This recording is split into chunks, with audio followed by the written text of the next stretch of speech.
Iya, ketika dia menyandarkan diri kepada Allah, maka dan dia menempelkan husnuzon kepada Allah, sangka baik kepada Allah, maka yakinlah rezeki nggak akan ketukar. Ini yang membuat kita merasa terbebani adalah kita terlalu mengkhawatirkan yang belum terjadi.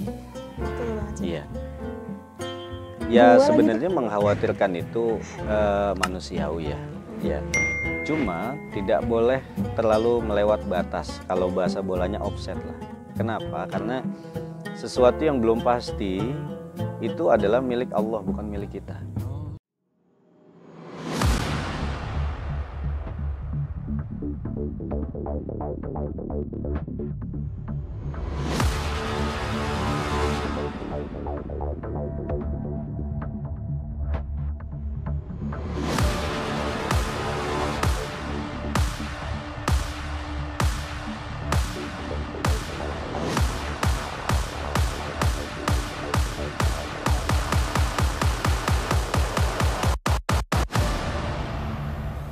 Selamat datang di Sebisa Podcast, masih bareng gue Nova Syifahul Hima. Dan sekarang ini kita harus lebih kalem. Gue sengaja pakaiannya hitam ya kan, biar lebih khidmat lah ya. Dan sekarang ini kita kedatangan tamu yang luar biasa, Masya Allah. Assalamualaikum. Waalaikumsalam. Ustadz Obi. Ustadz dia manggilnya sekarang ya. Kedatangan atau mendatangi? Kedatangan, mendatangkan dong. Ustadz Obi apa kabar? Baik, alhamdulillah. Lama banget tidak jumpa. Lama ya. Ya dulu namanya Mas Obi, sekarang Ustadz Obi. Iya. Mas Obi, kenalin nih, nama asli Mas Obi itu siapa? Panjangnya? Kalau nama panjang Salahuddin Al-Ayyubi. Iya. Ya. Panggilan? Panggilan Obi. Obi. Ada Ustadz Obi. Ya, Kang Obi boleh, Bang Obi boleh. Sekarang kayaknya Ustadz Obi aja deh. Ya, boleh. Ya. Ustadz Obi nih, kita sekarang ada di pendopo pesantren Ar-Rahmah. Iya. Iya. Ini letaknya di Depok. Di Bojonggede. Bojonggede. Bojonggede Bogor, Jawa Barat. Kalau jalannya jalan Bojonggede? Jalannya jalan ke Haji Sanusi, Kedung Waringin. Ini pesantren cewek cowok ya? Pesantren, santriwan, santriwati. Tapi kalangan yang SD, SMP, kuliah? Di sini karena kita di sini salaf, ya. Jadi kalau teman-teman di sini anak-anak santri di sini kalau mau sekolah di luar, di sini khusus ngaji. Jadi kita nggak mengklasifikasi umur. Jadi di sini bahkan ada anak-anak santri yang umurnya masih 7 tahun, 8 tahun. Iya. Kalau boleh tahu udah berapa lama nih berdiri? Kalau di sini berdiri itu awal pembangunan pesantren itu dari tahun 2005. Dari tahun 2005 kita buat gedung pertama, kedua, ketiga sampai sekarang sudah gedung kelima. Gedung kelima, kemudian 2021 kita baru buka pesantren dan sekarang baru berjalan di 3 tahun. Boleh strukturnya kayak pendirinya siapa sih? Ya. Mas Obi di sini sebagai apa? Ustadz Obi di sini sebagai apa? Kalau di sini pendirinya itu adalah orang tua saya sendiri, ya, Kiai Lukmanul Hakim Zainuddin yang bertempat di Tebet, Jakarta Selatan. Saya di sini diamanatkan sebagai pimpinan pondok pesantren. Yang mengelola ya. Yang mengelola. Boleh spill sedikit nggak sih? Boleh. Dulu kan Mas Obi sempat bekerja menjadi bekerja di, nggak boleh sebut ya, Bank Biru lah ya, Bank Biru. Ya. Nah, kenapa sih pada akhirnya memilih resign dan meneruskan amanat ini ya? Iya. Pendirinya Bapak sendiri. Iya. Iya. Dan sekarang Mas Obi yang mengurusi pondok pesantren ini. Betul. Nah, kan kata orang kan ini dapat hidayah gitu ya kan? Iya. Atau gimana nih? Kalau dapat hidayah sebenarnya ya mudah-mudahan orang selalu pengen mendapat hidayah dari Allah, ya kan? Tapi kalau memang amanat, sebenarnya itu amanat sudah dari awal sejak pembangunan pertama pondok pesantren ini. Semenjak orang tua memulai pembangunan ini, saya secara pribadi sudah mulai terpanggil gitu. Karena kenapa? Karena saya anak laki satu-satunya dari keluarga, saya punya orang tua. Jadi saya berpikir, punya asumsi bahwa siapa lagi yang akan meneruskan gitu kan. Artinya ya kalau melihat dari pertanyaan tadi Kak Nova, kalau saya pernah bekerja di Bank Biru ya itu, dan kenapa saya sampai resign gitu kan ya.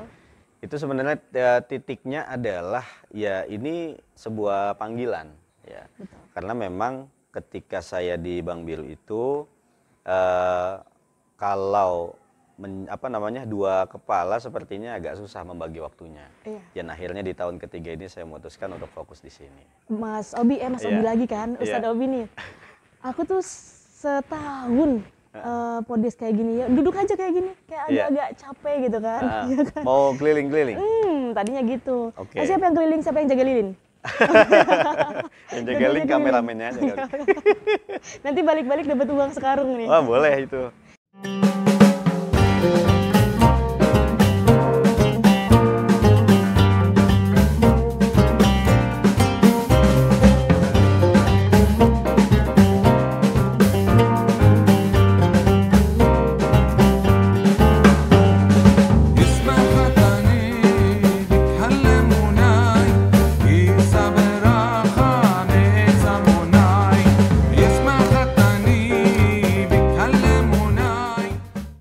Mas Obi, Ya. lihat di sini kan pakai kerudung, pakai blazer gitu kan. Iya. Nah, bawahnya pakai sendal jepit. Sendal jepit. Tapi emang aku jadi flashback Mas Obi. Heeh. Dulu pas lagi zamannya santri, Iya. aduh, zamannya santri. Berarti pernah jadi santri juga ya? Alhamdulillah pernah jadi Alhamdulillah. santri. Nah, ini tuh sendal kebanggaan banget. Iya. Sendal swallow lah ya. Nah, kalau lagi ngaji, sholat, terus tiba-tiba hilang, digosok. Biasanya bertahannya cuma 2 hari 3 hari. Iya, ya nggak apa-apa lah, daripada bagus-bagus hilang gitu kan. Ya itulah barokahnya santri ya. Apa-apa hilang tapi dapatnya ilmu. Betul, Masya betul, Allah. betul. Nah, ini aku pengen nanya-nanya nih, kan kita mau boleh. jalan-jalan. Ini gedung apa, maksudnya kamar apa, Iya. santri apa? Jadi kita mulai tadi santriwati? dari masuk gerbang, ini langsung aula di sini. Jadi tempat anak-anak ngaji ini di sini. Oh iya. Jadi ini tempat anak-anak ngaji, pokoknya bikin acara di sini, hari santri semuanya di sini. Nah, di atas ini ada kamar. Jadi kita kamar lantai 2 sampai lantai 3. Oh iya. Gitu. Kamar santri. Kamar santriwan, santriwati. Santriwan ya. Iya. Santriwati ada lagi. Santriwati ada di sana. Jauh, jadi nggak bisa ketemu. Nggak bisa Oh, nggak dong. bisa. Iya, beda. Tapi emang gitu sih. Ustadz Obi, kita pengen lihat Iya. pesantren yang putri. Putri ya? Tapi sebelumnya nih boleh nggak sih aku nanya kegiatan dari paginya itu dari start jam berapa sampai jam berapa? Tadi kan kita udah dari sana ya? Ya. Nah, sebelum masuk ke situ saya mau tunjukin dulu. Jadi di sana itu ada dapur. Ya, nanti bisa disetia di sana. Di sana juga ada kamar santri juga di sana. Dan ini khusus anak-anak santri yang kalau di sholat jamaah di sini. Musola ya? Musola. Ya. Ya, sholat jamaah di sini. Ya. Jamaahnya putra putri. Jamaahnya putra putri kalau sholat. Jadi di sini sholat jamaah tuh satu hal yang wajib, nggak boleh ditinggalin. Iya. Bahkan jadi masbuk pun di sini nggak boleh. Oh, Ya. ada sanksinya ya? Ada dong.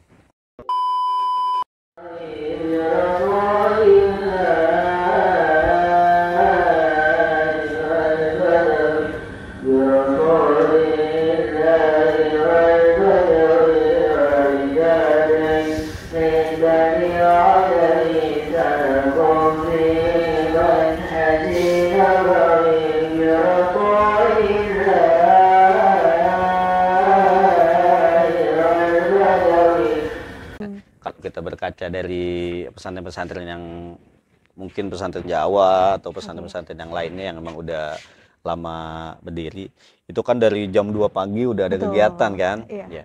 Kalau dari sini kegiatannya memang di start dari setelah subuh. Jadi setelah subuh anak-anak baca Al-Wirdul Latif, kemudian kegiatannya kalau ada taklim karena di sini juga ada guru yang menetap di sini. Ustadz Obi, Ya. ini apa nih, tambak apa empang namanya? Jadi waktu pembebasan tanah ini kira-kira tahun 2010 ya atau 2011 lah kurang lebih. Jadi pembebasan tanah ini tuh awalnya kita beli berupa empang 4. Di sana 1, 2, ini empang ketiga, Oke. yang keempatnya lagi ada di asrama Putri. Iya. Itu. Jadi yang empang yang kedua itu yang atasnya musola itu. Itu. Ini ikannya banyak, ikan apa aja nih? Ini ikannya banyak. Ini sebenarnya bukan di apa ya, bukan dibiarkan atau diusahakan. Ini hobi orang tua aja. Oh, Iya. boleh Jadi, aku minta nggak Mas? Boleh, boleh. Jadi kalau dibahasakan apa ya? Ini mainannya orang tua lah. Oh iya. Iya. Lagi dong Mas, biar Boleh, romantis. boleh, boleh. Lu bisa-bisanya gue ngegodain Ustadz juga. Aduh dosa saya Ustadz Obi. Di tahun 2003 ini malah di jumlah santri kita yang sekarang udah sekitar 40 orang, ya, itu sekitar 60-70% itu malah bukan yatim dan duafa. Mereka memang murni mau masuk di sini, karena memang kan kalau pesantren itu kan Nova ya, orang kalau memasukkan anaknya ke pesantren itu kan yang dilihat dua. Yang pertama yang dilihat itu tokohnya, ya kan, siapa. Oh pesantren anaknya ke sini nih, emangnya kiainya siapa sih gitu. Betul. Yang kedua adalah sistemnya. Oke. Sistemnya, oh di situ pesantrennya apa? Kitab atau bahasa atau tahfiz Quran gitu kan. Kalau di sini kita memfokuskannya itu kitab kuning. Jadi kitab kuning di sini kita bahas, jadi pelajaran nahwu shorof lah di sini belajar. Fikihnya juga ada ya? Fikihnya juga ada. Fikihnya pakai apa? Tamrihu? Fikihnya di sini karena memang masih anak-anak, kita masih pakai matan Safinatun Najah sama matan Takrib. Iya. Ya percaya sih, karena biasanya orang yang mau wali santri ya, yang mau mempesantrenkan anaknya itu pasti melihat tokohnya, karena biar nasabnya itu jelas gitu kan. Kita nggak bahas organisasinya ya, nggak bahas golongannya ya, tapi nasabnya gitu kan Mas. Nah sebenarnya aku tuh kesini tuh pengen ngobrol-ngobrol sama Mas Obi tuh sebenarnya tuh pernah bersosial media lah ya, di Instagram atau di berita TV. Itu banyak banget yang menurut aku sih jadi karakter pesantren tuh jadi jelek gitu Mas. Jadi image-nya itu jadi jelek karena biasanya kan kalau ada berita-berita yang kriminal itu preman ngapain gitu kan, ketua geng ngapain. Nah ini enggak, sekarang ini kayak berita-berita tuh kepala sekolah melakukan pelecehan seksual, bahkan mohon maaf kiai melecehkan santrinya. Itu menurut aku jadi image pesantren itu jadi jelek. Nah Mas Obi atau Ustadz Obi kan sebagai pemimpin gitu di pesantren Ar-Rahmah ini. Nah, ada kiat-kiat apa sih untuk membersihkan loh enggak dong, pesantren itu ya tetap kayak begini, apalagi pesantren Ar-Rahmah gitu. Pesantren Ar-Rahmah itu enggak kayak gitu, kayaknya begini-begini gitu. Ada kiat-kiat khusus atau memang buat masyarakat tuh percaya sini dong anaknya di pesantren di Ar-Rahmah gitu. Kalau untuk pesantren sebenarnya kiatnya ya sebenarnya mudah aja sih. Yang terjadi saat ini ya misalnya kasus-kasus yang sering kita dengar itu kan, ya ustadz dalam tanda kutip mencabuli santriwatinya gitu. Kalau menurut saya begini, sebenarnya gampang aja. Kita hanya tinggal memisahkan aja. Jadi antara santriwan dan santriwati itu batasnya tuh sampai mana gitu. Dan batasan itu bukan hanya untuk santriwan dan santriwati, tapi juga untuk seorang ustadz dan seorang santriwatinya. Betul. Jadi seorang ustadz itu dikhususkan ketemu sama santriwatinya itu hanya pada saat sholat jamaah dan hanya pada saat ngaji.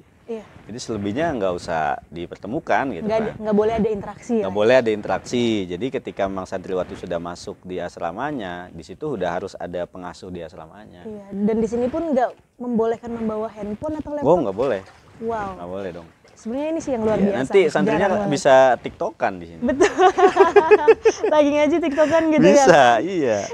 Sebenarnya ini satu lagi nih Mas, aku mau nanya ya, karena itu kan benar-benar sekarang tuh marak banget informasi-informasi atau berita-berita yang menurut saya menjelekan gitu kan. Jadi image pesantren itu jadi jatuh gitu kan kalau masalah itu kan. Ini sekarang nih aku tuh pengen nanya, jadi karakter pesantren untuk pesantren salafi dan pesantren modern itu sekarang kan yang makin marak itu adalah pesantren modern.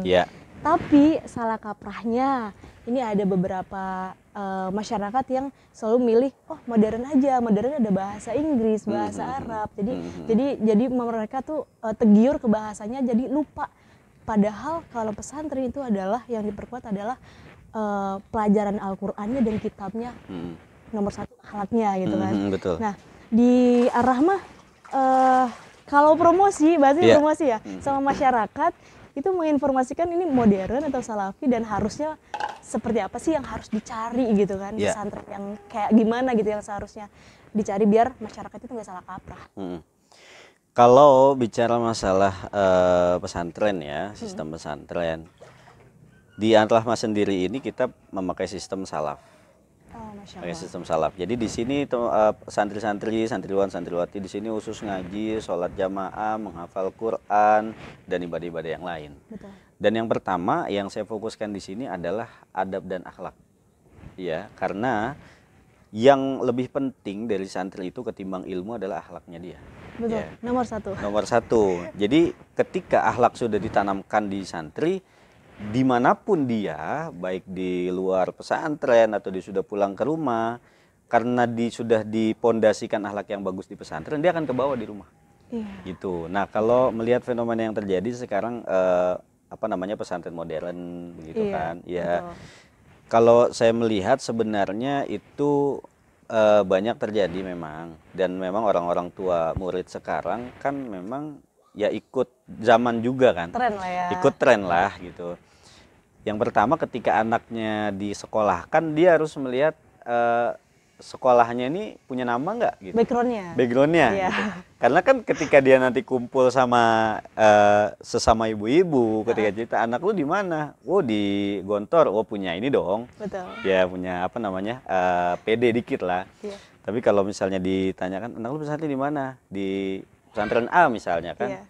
Di mana tuh kan kita nggak kenal, tuh kan agak-agak drop juga gitu. Itu yang pertama. Yang kedua, seorang wali santri dia akan melihat ketika anak gue sekolah di sini, ijazahnya bisa dipertanggungjawabkan atau enggak, atau bisa dipakai atau enggak nih. Iya. Gitu kan. Terakreditasi apa ya? Terakreditasi. Astaga. Iya. Ya gitulah ya. Akreditasi apa enggak nih gitu. Betul, betul. Nah, karena kan itu terpengaruh juga mungkin di jenjang berikutnya, atau nanti dia di kampus mana atau di ini, mungkin begitu. Iya. Bisa berlaku enggak gitu Ya. kan untuk di kampus-kampus ternama. Iya, betul sih, Mas. Iya. Ini pesantren nih berarti udah lama ya yang Mas Obi kelola gitu dari Papa? Kalau yang saya kelola ini sebenarnya baru 1 tahun terakhir ini, di tahun ketiga. Oke. Jadi di tahun pertama dan tahun kedua itu fokus orang tua saya yang ngelola, dan di tahun ketiga ini memang momennya pas. Jadi dia ngerasa bahwa aku nggak bisa jalan sendiri nih gitu. Saya punya anak laki dan dia udah dewasa, dia udah jadi mubalik, dia udah punya jamaah, lo harus tampil gitu, lo harus pegang ini. Akhirnya di tahun ini pun yang seperti tadi Kak Nova bilang kan, ini sebenarnya titik saya itu di situ. Kayaknya harus memutuskan deh. Menimbang, memutuskan. Iya benar. Dan itu. Tapi kalau untuk manajemen gak ada yang berubah ya setelah pindah pengasuh?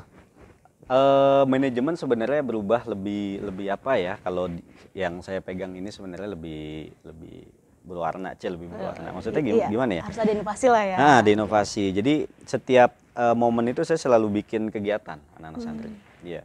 Misalnya momen hari santri, kemarin saya buat hari santri. Iya, Oktober gitu kan. Saya buat lomba dan sebagainya. Sebelum-sebelumnya itu belum. Oh. Iya, di tahun pertama dan kedua tuh belum. Iya. Gitu. Karena sekarang kan pengasuhnya lebih muda. Lebih muda, ya. lebih fresh lah. Fresh lah, fresh di open. Ngomong-ngomong itu kan pesantren nih Mas. Aku dengar juga Mas Obi ini punya travel agent umroh. Betul gak sih? Kalau punya sebenarnya bukan punya saya. Oke. Iya, kalau punya itu sebenarnya punya mertua. Punya mertua. Iya. Terima kasih Papa mertua. Jadi setelah saya nikah tahun 2015 memang di situ travelnya udah berjalan gitu. Dan mertua melihat ada potensi dari mantunya, dia punya jamaah, dia seorang mubalik, ya bisa dikatakan dalam tanda kutip pemuka agama lah. Gitu. Ya akhirnya di tahun 2016, 1 tahun setelah saya menikah, saya mulai melaksanakan umrah pertama. Jadi untuk melihat bagaimana sih kondisi Mekah di sana, Masjid Nabawi, Masjidil Haram begitu. Berarti Ustadz Obi ini adalah generasi penerus. Generasi penerus di travelnya dan di pesantren. Iya. Kalau pengelola tetap yang ngelola itu adalah anak-anak dari mertua. Iya. Kalau saya ini sebagai mantu, saya sebenarnya cuma mengisi pada saat manasik misal. Jadi manasik saya ngisi, jadi apa yang harus dilakukan pada saat umroh gitu dan lain sebagainya itu saya ngisi. Sampai keberangkatan di bandara itu yang briefing gitu. Iya. Nah, yang aku pertanyain sebenarnya bukan di travel agent yang Mas Obi punya aja ya, jadi ke semuanya itu. Kok bisa travel agentnya kan orang Indonesia, terus pas ke sana bisa memilih hotelnya gitu kan, terus kalau untuk di tempatnya di mana gitu, kok bisa itu ada kerjasama atau dari Ada. sana ngontak ke kita atau kita yang nyari-nyari gitu? Ada. Jadi sebenarnya di sana itu ada namanya LE kalau dipanggilnya, sebutannya tuh, atau lisensi agensi di sana. Oh, oke. Dan itu orang-orang Indonesia. Oh. Dan rata-rata mereka itu adalah lulusan dari Al-Azhar. Al-Azhar. Ya, yang menetap di situ. Jadi kita sebagai travel nggak mungkin dong kita mau sewa hotel, kita harus ke sana dulu terus balik lagi, nggak mungkin. Nah, Jadi itu kita malah pemikiranku, apa kesana Iya. dulu gitu kan, survei gitu kan. nggak, atau Ya. lihat Agoda mungkin. Ya, Nggak ada gitu. berat di ongkos pesawatnya bolak-balik gitu kan. Ya. Jadi lewat sana. Jadi ya kita harus tahu harga hotel di sana. Kalau di sana kan mengikuti harganya dolar. Iya, oke. Iya, di sana. Jadi di sana harganya berapa, kita bawa jamaah berapa dari sini, nanti ya udah dari sana yang ngurus, kita di sini ngurus yang di dalam negeri. Misalnya ngurus visa, ngurus paspor kita di sini. Kalau pemberangkatan itu berapa sekali? Pemberangkatan kalau travel Muhtarom itu 1 tahun 3 kali. Jadi awal, tengah, akhir. Kalau seandainya kayak yang sekarang kan lagi marak banget, kayak apalagi pas COVID ya, Hmm. kayak ditunda untuk pemberangkatan haji. Nah itu bikin PR nggak sih buat travel agentnya? Aduh, aku harus gimana gitu kan? Padahal udah booking, udah Iya. hubungin ini itu ada kerugian finansial khususnya kali ya? Kalau Atau gimana? kerugian sudah pasti ada. Kayak kemarin aja ya, kalau kita mau flashback di COVID. Ya, COVID awal itu kan tahun 2020 ya kalau nggak salah ya itu kacau 2020 ya. awal. 2020 Maret. ya kan. Oke. Itu adalah mau pemberangkatan kita yang pertama di tahun 2020. Jadi pada saat mau berangkat itu ada keputusan bahwa bandara ditutup. Itu kan kacau banget kan. Pusing tuh. Pusing, kita udah mana sih, kita udah bagi seragam, kita udah bagi koper, orang udah udah packing dan lain sebagainya, ternyata nggak jadi berangkat. Di Akhirnya cancel. kita pending, dan pendingnya itu bukan sebulan 2 bulan tapi 2 tahun. Betul. Dan itu kayak bagi Mas Obi PR-nya tuh mengatur jadwalnya, terus nanti komunikasi dengan sananya, atau memang dari sananya pun ya udah nggak apa-apa, nggak ada DP nggak sih? Nah itu ada DP nggak? Kalau ini pengalaman ya. Jadi hotel-hotel di Mekah ataupun di Madinah itu bahasanya saklek. Jadi ketika kita DP nih, misalnya kita DP-nya berapa, misalnya $100 misalnya kita DP. Atau di sana ada sistem yang memang kita bayar berapa nih dulu buat berapa kamar. Itu nggak bisa dibatalin. Dan nggak ada refund. Beneran, wah itu mah kerugian banget dong. Iya, mereka emang bener-bener begitu, saklek. Udah, kalau emang nggak mau di sini ya udah nggak ada refund. Iya, sampai sekarang kan masih eksis nih ya travel agentnya. Masih. Makin lambung nih. Mudah-mudahan doain ya. Iya. Kalau kayak gitu kan travel agent kan ya udah nunggu jamaah. Nah, kan biasanya kalau jamaah pun rebutan ya kan. Kan banyak sekali nih travel Iya. agent. Nah, kalau di travelnya Ustadz Dobi nih keunggulannya apa gitu kan yang jadi menarik? Wah, gue travel agent ini aja nih lebih amanah gitu kan. Atau enggak ini aja nih, soalnya kiainya terkemuka kan biasanya kan, apalagi sekarang banyak artis-artis Iya, kan yang iya, punya. iya. Dan kalau artis-artis memang manajemennya bagus banget dengan cara si artisnya itu ikut gitu Iya, kan. iya. Contoh artis ini umroh bersama ini gitu kan. Nah, kalau Mas Obi sendiri tuh di travel agentnya Buat narik apa zamannya sih? gimana Nah, gitu. betul, pasarannya tuh. Sebenarnya marketing terbaik buat travel kita itu adalah dari mulut ke mulut aja sih. Jadi berdasarkan pengalaman dari jamaah yang berangkat. Iya. Iya. No bokis-bokis. Iya benar. Jadi begini, bukannya sombong atau gimana. Jadi di travel Muhtarom itu, travel yang saya kelola itu, jadi memang ketika kita mau umroh harus diniatkan benar-benar ibadah. Jadi di sana itu emang benar-benar nggak ada space buat santai-santai. Jadi emang kita sudah terstruktur semua nih, emang padat banget itu ibadahnya. Iya. Kalau travel lain, sorry to say. Jadi mendapatkan umroh pertama nih, umroh yang wajib nih, umroh pertama. Setelah umroh kedua, umroh sunnah. Udah, kemudian acaranya acara bebas. Jadi bisa ke mall, bisa belanja dan lain sebagainya. Kalau kita belanja itu kita batasi di situ. Jadi jamaah-jamaah itu merasa puas ibadah di travel Muhtarom itu karena memang dibimbing betul-betul dan memang di sana emang fokusnya ibadah. Iya. Travel Muhtarom ya? Muhtarom. Ada sosial media gitu? Ada. Oh, ada. Iya. IG-nya? Muhtarom itu sebenarnya nama mertua. Oke. Jadi Muhtar dan Romlah. Oh, so sweet Iya, banget. Muhtaram. Aku pikir muhtaram itu filosofi apa gitu kan, atau arti dari bahasa Arab apa Iya, gitu iya, kan. iya. Ternyata dari gabungan, Masya Allah. Dan ya syukur banget dan sekarang COVID udah kelar semuanya ya Mas ya. Jadi Alhamdulillah. dari Normal lah. travel pun pemberangkatan pun ya sesuai dengan jadwal. Iya. Mm-mm.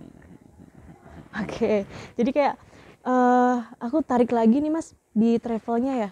Saat ini kan Mas jadi pengasuh pondok pesantren juga gitu kan. Terus sekarang juga penerus travel agent ya, nggak mungkin Mas Obi cuman nambang nama gitu kan. Pasti di Iya. situ ada kerja keras Mas Obi juga Iya. gitu kan. Nah, di travel agent dan di pondok pesantren itu ngebagi waktunya gimana?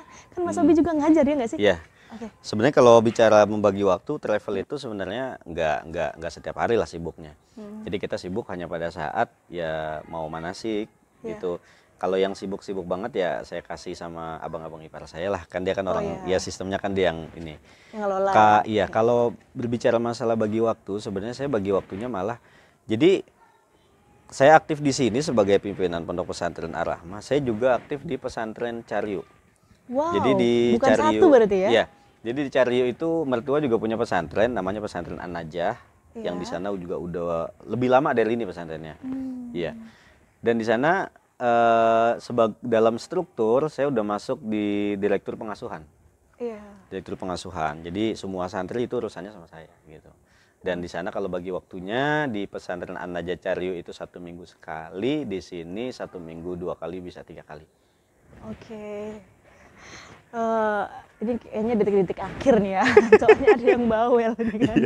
Aku pengen tahu nih Mas, biasanya teman-teman Sobat Bisa itu nontonin kita itu pasti nungguin part kiat-kiat. Nah Iya, ya, iya. nah aku pengen Mas Obi sharing dong kiat-kiat yang sampai sekarang travel agentnya masih tetap eksis dan banyak jamaahnya. Itu kiat-kiatnya apa sih? Boleh 1 atau 2 nggak apa-apa, Iya. biar ada dagingnya.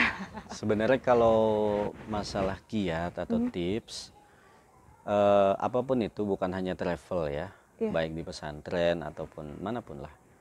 Yang penting adalah istiqomah. Betul. Jadi nggak yazid nggak yankus gitu. Jadi ya stabil aja Oke. gitu. Kalau memang dari travel saya konsepnya itu full ibadah misalnya, nggak ada ini nggak ada ini, ya udah terus saja begitu. Jadi jangan berubah gitu, jangan mencela-mencela ya. Begitupun pesantren gitu. Kalau memang pesantren mau maju misalnya, maka jangan jangan yazid yankus gitu. Iya. Jadi harus istiqomah. Kalau emang kayak gini ya udah kayak gini terus. Jangan Istiqomah keluar aja. karakternya lah Jangan ya. keluar Oke. karakternya, mungkin itu. Boleh inovasi tapi nggak boleh keluar track gitu ya Betul. kan? Oke. Istiqomah. Satu lagi nih, dari tadi aku tuh ngobrol gitu kan sama Ustadz Obi dan mohon maaf ngeliatin, Masya Allah adem banget gitu ngelihatnya. Suara jadi adem ya. Gimana sih kayak tenang gitu kan. Kalau dari gue sendiri tuh kayak aduh ini belum kerja itu belum. Gitu ya. Coba kasih Gini, kiat lagi nih, ini kayaknya harus semua teman-teman Sobat Bisa Betul, tahu betul. deh, sumpah. Adem banget ngeliatnya, kayak nggak ada beban gitu loh Mas. Sebenarnya kalau beban semua orang pasti ada. Oh ada pasti. Cuman bagaimana dia menutupinya. Oke. Ya sebenarnya gini, yang membuat kita merasa terbebani adalah kita terlalu mengkhawatirkan yang belum terjadi. Betul banget sih. Iya. Ya Dua lagi sebenarnya mengkhawatirkan itu manusiawi ya. Ya. Cuma tidak boleh terlalu melewat batas. Kalau bahasa bolanya offset lah. Kenapa? Karena sesuatu yang belum pasti itu adalah milik Allah, bukan milik kita. Setuju. Ya, yang milik kita itu adalah yang saat ini, detik ini, jam ini itu milik kita. Betul. Jadi kalau terlalu Khawatir. mundur, bukan. Kalau waktu saya ada di Banjir gitu ya, ketika saya memutuskan untuk resign, kemudian teman-teman saya yang satu angkatan mengatakan bahwa kalau resign nanti gue gimana ya, gitu gue gimana ya. Sebenarnya itu sebuah pola pikir yang salah menurut saya. Kenapa? Karena dia memikirkan sesuatu yang belum terjadi. Iya. Iya, ketika dia menyandarkan diri kepada Allah, maka dan dia menempelkan husnuzon kepada Allah, sangka baik kepada Allah, maka yakinlah rezeki nggak akan ketukar. Betul. Gitu. Nah, itu yang sering dikhawatirkan oleh teman-teman saya yang masih sekarang ada di Mandiri itu. Teman-teman ya manusia lah ya kayak gitu. Kalau saya sebenarnya menjalani hari seperti itu. Ya, sebenarnya kalau beban ada yang difikirkan pasti ada, tapi saya yakin bahwa saya punya Tuhan, saya punya Allah yang Dia tidak tidur. Ya. Dan saya punya 3 orang anak dan semua anak saya itu adalah titipan Allah. Jadi titipan itu nggak mungkin Allah sia-siakan lah. Ustadz Obi, ini udah hampir 30 menit, nggak berasa ya ngobrol-ngobrol romantis ya di depan kolam ikan, Masya Allah.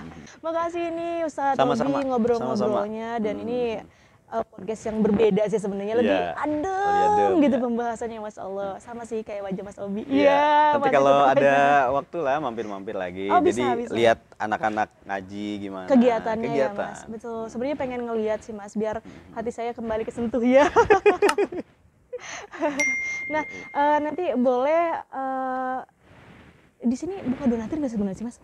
Ada. Oh ada. Iya. Tapi kalau ada donatur baru bisa menerima gitu? Bisa. Oh, bisa. Jadi di sini kenapa saya katakan gratis ya? Di sini jadi kita menerima infak. Jadi infak itu infak beras. Betul. Jadi banyak donatur saya, alhamdulillah ada beberapa yang dia setiap bulan itu mengirimkan beras.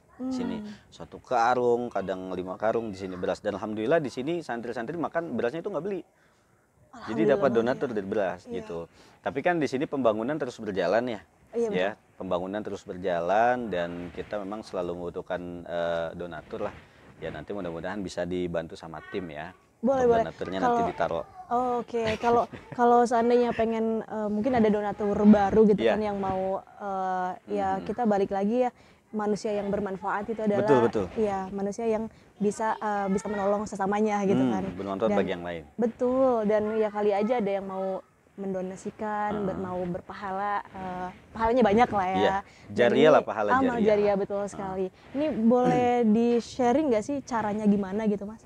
Untuk caranya sebenarnya kalau saya sangat senang betul kalau mau ada donatur yang dia main ke pesantren. Main dulu. Iya, dia datang ke sini jadi dia tahu. Jadi kalau saya donatur di sini buat apa gitu. Misalnya ternyata buat makan santri, ternyata buat listrik, ternyata buat bangunan, ternyata banyak ya. Kalau gitu nanti saya yang ini ternyata.